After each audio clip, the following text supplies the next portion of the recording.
نبی زندگی بھر ایک فقرہ کہتے رہے، حسین منی و انا من الحسین، فاطمۃ بزۃ منی، علی منی و انا منہ۔ اگر یہ سارے سینٹنس، یہ تمام آئے حدیثیں، یہ تمام فقرے اگر خدا کی مرضی کے خلاف تھے تو قرآن نے کیوں نہ ٹوکا؟ اللہم انی اسألک برحمتک التي، نبی ایک بیوی کے گھر گئے، انہوں نے شہد پلایا جناب ام سلمہ۔ یہ شہد پی کے آئے اور انہوں نے اپنی بیوی کی تعریف شروع کر دی کہ سبحان اللہ، ام سلمہ نے جو شہد پلایا ہے وہ بڑا شیریں، بڑا میٹھا، بڑا لذیذ، بڑا اچھا ہے۔ یہ سن کر جو بیوی سن رہی تھی یا حضور جن بیگم صاحبہ سے کہہ رہے تھے، ان کا موڈ خراب ہو گیا۔ اگلے دن پھر نبی آئے، پھر انہوں نے یہی کہا کہ سبحان اللہ، ام سلمہ نے جو شہد پلایا تھا وہ بڑا میٹھا، بڑا شیریں، بڑا لذیذ، بڑا نظیف، بڑا لطیف تھا۔ اس کو سن کر پھر موڈ خراب ہو گیا۔ نہ جانے حضور کو بھی کیا سوجی کہ روز شہد کا ذکر ان کے سامنے کریں، شہد کا ذکر اور منہ کڑوا ہو جائے ان کا۔ تو انہوں نے اپنی سہیلی سے کہا کہ آج کل ام سلمہ سے خوب چھن رہی ہے، کوئی ایسی ترکیب کرو کہ ہماری بارگاہ میں یہ ام سلمہ کی تعریف نہ ہو۔ یہ پلاننگ ہو گئی دونوں سہیلیاں تھیں، دونوں نبی کی بیویاں تھیں۔ ایک دن جو حضور آئے، کہنے لگے ام سلمہ نے جو آج شہد کا شربت پلایا بہت ہی میٹھا تھا۔ انہوں نے کہا ہاں حضور میٹھا تو ہوگا، مگر آپ کے منہ سے بدبو آ رہی ہے مغافیر کی، گوند کے شربت کی، غم ہوتا ہے عرب میں۔ حضور نے فرمایا کہ ہم مغافیر نہیں پیتے۔ نہ کہ نہیں حضور آپ کے منہ سے مغافیر کی بدبو آ رہی ہے۔ اب سرکار نے فرمایا کہ ہم مغافیر نہیں پیتے، نہیں پی ہم نے، کہ نہیں آپ نے پی ہے۔ اب اندازہ لگائیے کہ ان دونوں میں سچا کون ہوا۔ ایک وہ ہے کہ جس کی صداقت پر اسلام کی عمارت قائم ہے،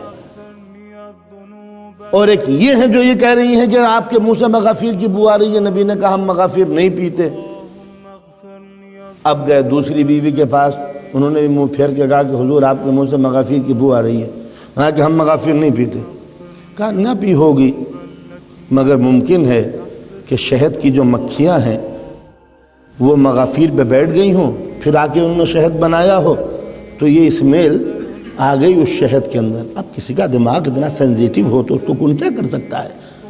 تو جب یہ جملہ کہا کہ شہد کی مکھیاں مغافیر پہ بیٹھ گئی ہوں گی تو حضور نے جملہ کہا اچھا تم کہتی ہو تو آج سے ہم اپنے اوپر شہد کو حرام قرار دیے لیتے ہیں، ہم نہیں پئیں گے۔ ذرا جملے ملاحظہ فرمائیے کہ تم کہتی ہو تو شہد کو حرام قرار کر دیں گے، یہ نہیں کہا کہ ہم مغافیر نہیں پئیں گے۔ اس کے معنی ہے کہ نبی نے جو پہلے مرتبہ کہا تھا وہ سچ کہا تھا، ورنہ یہ کہتے کہ بھئی ہم مغافیر نہیں پئیں گے، جلدی میں ہم نے کہہ دیا تھا۔ انہوں نے کہا کہ آپ نے مغافیر پی ہے، نبی نے کہا ہم نے مغافیر نہیں پی، شہد پیا ہے۔ ایگریمنٹ اس پر ہوا، نبی نے کہا اچھا تم کہتی ہو تو آج سے ہم شہد کو اپنے اوپر حرام قرار دے لیں گے۔ اس جملے کا کہنا تھا کہ ایک مرتبہ جبرائیل نے آ کے دامن تھام لیا۔ اللہ کے رسول یہ کیا کہہ دیا؟ قرآن مجید کا حکم ملاحظہ فرمائیے، یا ایھا النبی لما تحرم ما احل اللہ لک تبتغی مرضات ازواجک۔ اے میرے نبی یہ تم کو حق کس نے دیا، یہ رائٹ کس نے دیا کہ جو چیز اللہ نے تمہارے لیے حلال بنائی ہے تم اس کو حرام قرار دے لو؟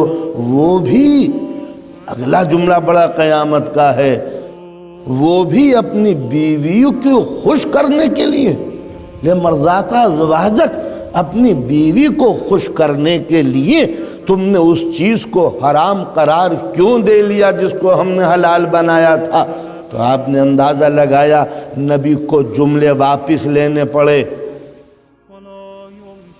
تو اس سے یہ پتہ چلا کہ نبی اپنی پرائیویٹ لائف میں بھی خود مختار نہیں ہے، ظاہر ہے کہ اندرونی بات تھی نبی کس طرح 11 بیویوں کو کنٹرول کر رہے ہیں، اس پالیسی کو آؤٹ کرنا کوئی مصلحت سمجھ میں نہیں آتی۔ اس واقعے کا قیامت تک پڑھا جانا یہ بھی کوئی خوبی کی بات نہیں ہے، اس لیے کہ جن باتوں کا پبلک کو پتہ نہ تھا قرآن مجید میں ذکر آ کر وہ ہمیشہ کے لیے پتہ چل گیا کہ نبی نے اپنی بیویوں کی خوشنودی کے خاطر ایک چیز کو حرام قرار دے لیا تھا، مگر بندہ پرور اس سے یہ پتہ چلا کہ نبی گھر میں ہو یا باہر ہو خود مختار نہیں ہے۔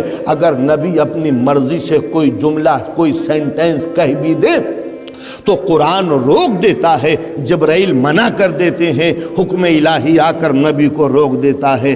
جو زندگی میں ایک جملہ کہا تھا جو قرآن نے ٹوک دیا، نبی زندگی بھر ایک فقرہ کہتے رہے، حسین منی وانا من الحسین، فاطمۃ بزۃ منی، علی منی وانا منہ۔ اگر یہ سارے سینٹینس، یہ تمام آئے حدیث ہے، یہ تمام فقرے اگر خدا کی مرضی کے خلاف تھے تو قرآن نے کیوں نہ ٹوکا؟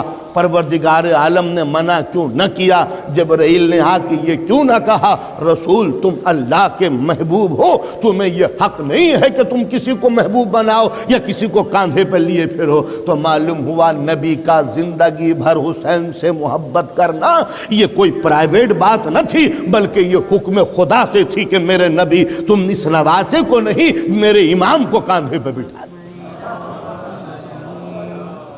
وخدعتني الدنيا بغرورها ونفسي